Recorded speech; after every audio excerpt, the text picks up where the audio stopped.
ইন্নাল হামদালিল্লাহ নাহমাদুহু ওয়া নুসাল্লি আলা রাসূলিহিল কারীম। আম্মা বাদ।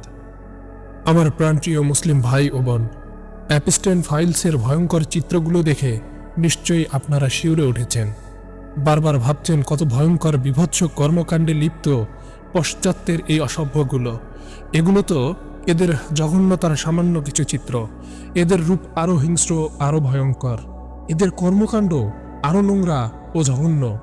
যাদের বোমার আঘাতে লাখো লাখো নারী শিশু নৃশংসভাবে খুন হয়েছে, যারা বিশ্বব্যাপী সন্ত্রাসী তাণ্ডব চালিয়েও মানব হত্যায় মেতে উঠেছে, এমন পাষণ্ড লোকদের থেকে আর ভালো কী বা আশা করা যায়?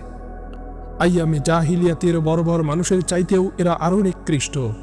আইয়ামে জাহিলিয়াতের নরাধম মানুষগুলো তো তাদের কন্যা শিশুকে জীবন্ত মাটিতে পুড়ে ফেলত, কিন্তু আজকের এসব বিকৃত মনা বিশ্ব মোড়লরা কন্যা শিশুদের শুধু ধর্ষণ করেই ক্ষান্ত হচ্ছে না, তাদের শরীর টুকরো টুকরো করে গিলে ফেলছে, তাদের মলমূত্র খেয়ে উল্লাস করছে। ধিক্কার এসব নরপিশাচদের প্রতি। এই অসভ্য লম্পটগুলোই আজ বিশ্ববাসীকে সভ্যতার সবক দিচ্ছে। এই হিংস্র জানোয়ারগুলোই দেশে দেশে মানবাধিকারের বয়ান ঝাড়ছে। আফসোস, এই বিকারগ্রস্ত লোকগুলো আমাদের শেখাচ্ছে কোনটা ভালো এবং কোনটা মন্দ। এরাই ঠিক করে দিচ্ছে আমাদের শাসন ক্ষমতা কিভাবে চলবে। তাদের প্রেসক্রিপশনে বদলায় আমাদের শাসন ক্ষমতার মসনদ। এদের হাত ধরে নিয়ন্ত্রিত হচ্ছে বিশ্ব রাজনীতি ও অর্থনীতি। বিশ্বের বড় বড় মিডিয়াগুলো এদেরই নিয়ন্ত্রণে। এদেরকে বিশ্ব মিডিয়া উপস্থাপন করেছে এমনভাবে যেন তারা আমাদের সামনে হিরো। আরও ধিক্কার জানাই সেসব নির্বোধ শিশুদের প্রতি, যারা এসব বিকারগ্রস্ত নিকৃষ্ট জানোয়ারদের গোলামি করছে, তাদের দুয়ারে দুয়ারে ঘুরে বেড়াচ্ছে, তাদের জাহিলি তন্ত্র মন্ত্রকে আঁকড়ে ধরে শান্তি ও নিরাপত্তার আশা করছে, তাদেরকে অভিভাবক হিসেবে গ্রহণ করে ক্ষমতা লাভের স্বপ্ন দেখছে। সেই সব সুশীলদের প্রতি ধিক্কার। আমার প্রাণপ্রিয় মুসলিম ভাই ও বোন, অ্যাপস্টেইন ফাইলসের প্রকাশিত নথিতে যাদের নাম এসেছে, তারা এসব বিভৎস কর্মকাণ্ড প্রকাশ নিয়ে মোটেও লজ্জাবোধ করবে না। এসব বিকৃত মনাদের লজ্জা থাকলেই তো তারা লজ্জা করত। যারা ছোট শিশুদের শরীরের গোস্ত কাবাব বানিয়ে খায়, তাদের পেটের ভেতরের মল খেয়ে তারা তৃপ্তিতে ঢেকুর তুলে নিজের মেয়েকে ধর্ষণ পর্যন্ত করে, আপন মেয়ের সামনে বিকৃত যৌনাচারের উন্মাদ হয়ে ওঠে, শয়তানের পূজায় ঘৃণ্য সব নোংরামিতে মত্ত থাকে। তাদের সব কুকর্ম প্রকাশ পেলেও তাদের মধ্যে লজ্জা অনুতাপের ছিটে ফোঁটাও পরিলক্ষিত হবে না, বরং এরা এসব জঘন্য কাজ করে আনন্দ পায়। প্রভাবশালী যত উন্মাদের কুকীর্তি আজ আমাদের সামনে প্রকাশ হচ্ছে, এরা সবাই শয়তানের পূজারী। এরা দাজ্জালের সাম্রাজ্য বিস্তারের নিবেদিত কর্মী। মুসলিমদের খুনে রঞ্জিত হয়ে আছে তাদের জীবন ডায়েরি।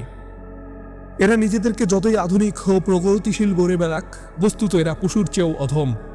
নিজ নফসের প্রতি গোলামি করে নিবজ্জিত এমন লোকদের ব্যাপারে আল্লাহ তাআলা কোরআনে ইরশাদ করেছেন, আপনি কি মনে করেন যে তাদের অধিকাংশই শোনে অথবা বোঝে?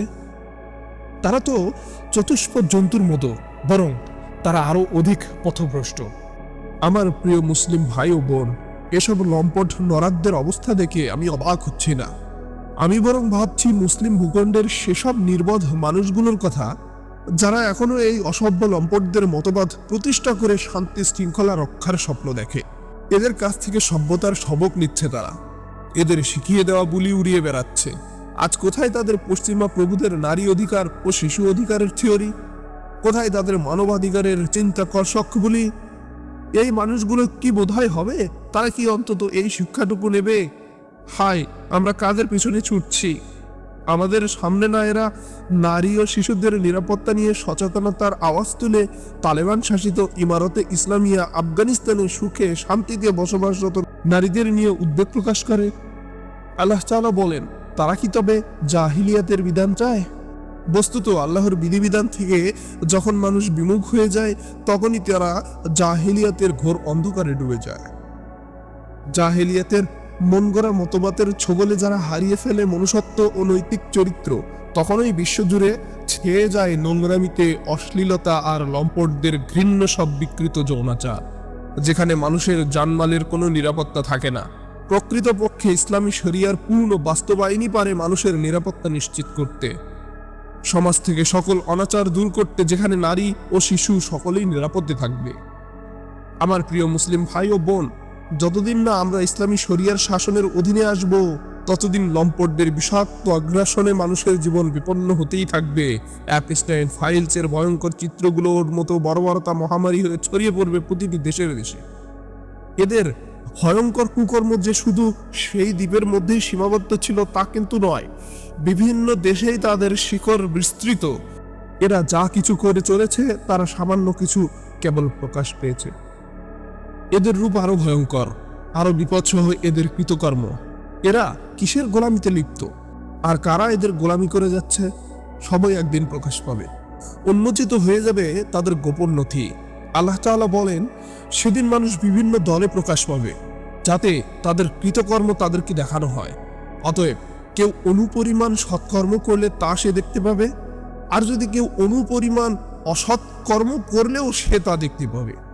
দুনিয়ার বিশ্ব মরণরা যেমন তাদের সব কৃতকর্ম দেখবে, যারা এসব বড় বড় পিশাচদের নিজেদের অভিভাবক বানিয়ে তাদের গোলামিতে লিপ্ত, তারাও নিজেদের কৃতকর্ম দেখবে। তাদের ছোট্ট বড় সকল পাপাচার প্রকাশ হয়ে যাবে। জালিম পাপাচারীরা সেই দিন আফসোস আর পরিতাপই করতে থাকবে। পাপাচারীরা সেদিন আফসোস আর পরিতাপ করতে থাকবে।